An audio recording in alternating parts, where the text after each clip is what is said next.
ஆதிதிராவிடர் பட்டியல் பிரிவிலிருந்து பழங்குடியினர் பிரிவிற்கு மாற்றம் செய்ததற்காக தமிழக அரசிற்கு சலவை தொழிலாளர்கள் நன்றி தெரிவித்துள்ளனர். சென்னை பூந்தமல்லி வட்டாட்சியர் அலுவலகத்தில் சலவை தொழிலாளர்கள் சமூகத்தைச் சேர்ந்தவர்களை பட்டியலின வகுப்பில் இருந்து பழங்குடியின வகுப்பிற்கு மாற்றம் செய்வதற்கான சிறப்பு முகாம் நடைபெற்றது. இம்முகாமில் 28 கிராமத்தைச் சேர்ந்த சலவை தொழிலாளர்கள் சார்பில் தங்களது வகுப்பை அரசாணைப்படி எஸ்சி பிரிவிலிருந்து எஸ்டி பிரிவிற்கு மாற்றம் செய்யுமாறு மனு வழங்கினர். பின்னர் செய்தியாளர்களை சந்தித்து பேசிய திருவேற்காடு சலவை தொழிலாளர்கள் சங்க தலைவர் முனுசாமி, தங்களது நீண்ட நாள் கோரிக்கையை நிறைவேற்றி தந்த தமிழக அரசிற்கு நன்றி என்று தெரிவித்தார். இதனால் கல்வியில் இடஒதுக்கீடு பெறவும் வீட்டுமனை பெறுவதிலும் சிக்கல் இருக்காது என அவர் தெரிவித்தார்.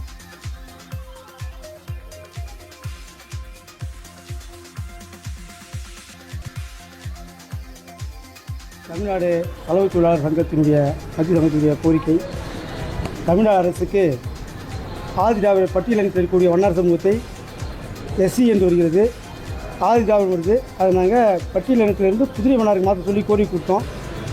எங்கள் கோரிக்கையை தமிழ்நாடு அரசு திராவிட மாடல் ஆட்சியில் நிறைவேற்றுவதாக அறிக்கை கொடுத்து இப்பொழுது ஒரு முகாம் போட்டிருக்காங்க.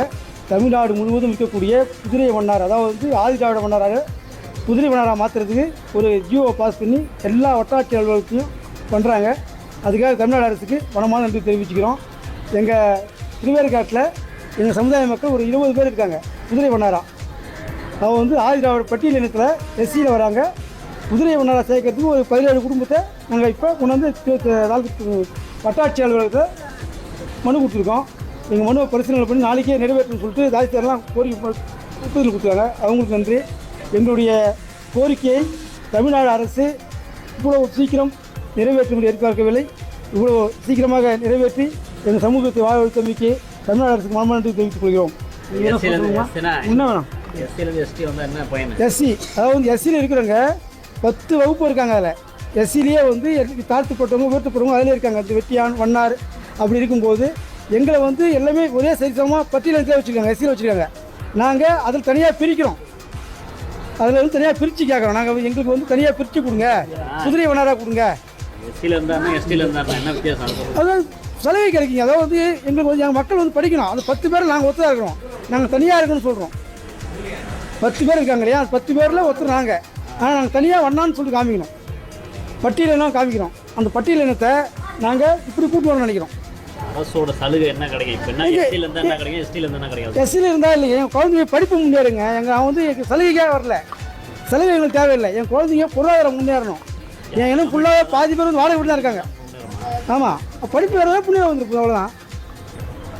அதுதான் சலுகை தானே அது. ஆமாம், எஸ்சிக்கு எத்தனை விழுக்காடு இருக்குது, எஸ்டிக்கு எத்தனை விழுக்காடு? அந்த விழுக்காடு தான் பார்க்கணும்னா எங்கள் சமூகம் இந்த கிராமத்துக்கு ஒத்து இருக்கு இல்லையா, கிராமத்துக்கு ஒத்து இருக்கும் இல்லையா, அந்த ஒத்து தனியாக காமிக்கும் போது அந்த விழுக்காடு அந்த குழந்தை ஒரு குழந்தை இருந்தால் 10 குழந்தை ஒரு குழந்தை தனியாக என் குழந்தை தனியாக படிக்கும். ரைட்டா? தனியாக எங்கள் ஆள் தனியாக தெரியும். அவர் கூட சொல்லுங்க அயன் பாக்ஸு, வீட்டு மனை, இது எல்லாமே தனியாக கொடுப்பாங்க. பட்டியல் இனத்தில் போகும்போது வீட்டு மனை கொடுக்க மாட்டாங்க. பட்டியல் இனத்தில் வண்ணாராக இருந்தால் வீட்டு மனையில் இருக்கும். இது எல்லாமே ஒன்றுமே இல்லாதவங்க தான். பார்த்துங்களேன், எதுவுமே இல்லாதவங்க தான், ஒடுக்கப்பட்டவங்க தான். இவங்க வீட்டு மண் இல்லாமல் துணி துவைக்கிறது மட்டுமே குழப்பம் வச்சுருக்காங்க. துணி துவைக்கிறது அந்த வாழ்வாதாரத்தை மட்டும் வாழ இவங்களுடைய வாழ்வாதாரத்தை எடுத்து அரசாங்கம் எடுத்து கொடுக்குது, வீட்டு மனை கொடுக்குது. ஆனால் பட்டியலினத்தில் இருக்கும்போது வண்ணானுக்கு உண்டான சலுகை கிடைக்க மாட்டேது. அந்த புதிய மன்னராக வந்துட்டாருனாக்கா அந்த வீட்டு மனையை அரசாங்கம் இலவசமாக கொடுத்துரும், வீடு தனியாக கட்டி கொடுத்துரும். பட்டியலில் 10 பேருக்கு ஒன்றா வரும்போது 10 பேருக்கு வீடு கொடுக்க மாட்டாங்க, வண்ணானுக்கு கொடுப்பாங்க. அந்த புதிய மன்னராக சொல்லியிருக்கோம், அதை நிறைவேற்ற தமிழர்கள் கொடுத்துருக்காங்க. இப்போ இந்த வேலை நடந்துருக்கு.